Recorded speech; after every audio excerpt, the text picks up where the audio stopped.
ଜୟ ଜଗନ୍ନାଥ ସାଙ୍ଗମାନେ, ପୁଣି ଏକ ନୂଆ ଭିଡ଼ିଓରେ ଆପଣମାନଙ୍କୁ ସ୍ୱାଗତ। ଚାଲନ୍ତୁ ଆଜି ଆମେ ଜାଣିବା ପ୍ରଭାତ ଉଠିବା ସମୟରେ ବା ପୂଜା କରିବା ସମୟରେ କେଉଁ କେଉଁ ମନ୍ତ୍ର ପାଠ କରିବା। ସର୍ବପ୍ରଥମେ ସେଜରୁ ଉଠିବା ସମୟରେ ଏହି ମନ୍ତ୍ର ପାଠ କରିବା ଦ୍ୱାରା ଆପଣଙ୍କ ଦିନ ବହୁତ ଭଲରେ ଯିବ। କରାଗ୍ରେ ବସତେ ଲକ୍ଷ୍ମୀ, କର ମଧ୍ୟେ ସରସ୍ୱତୀ, କର ମୂଲେ ସ୍ଥିତ ଗୌରୀ, ପ୍ରଭାତେ କର ଦର୍ଶନମ୍। ଏବଂ ପୂଜା କରିବା ସମୟରେ ଶୁକ୍ଲଂ ବରଧରଂ ବିଷ୍ଣୁଂ ଶଶିବର୍ଣ୍ଣଂ ଚତୁର୍ଭୁଜଂ ପ୍ରସନ୍ନବଦनं ଧ୍ୟାୟେ ସର୍ବବିଘ୍ନୋପଶାନ୍ତୟେ।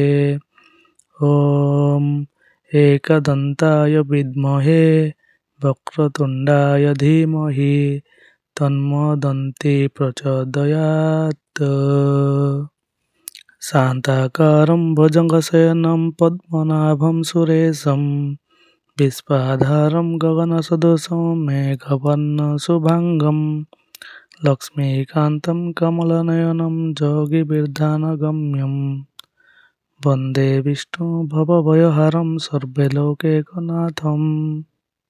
ॐ त्र्यम्बकं यजामहे सुगन्धिं पुष्टिवर्धनम् उर्वारुकमिव बन्धनात् मृत्युमुक्षीयमामृतात्।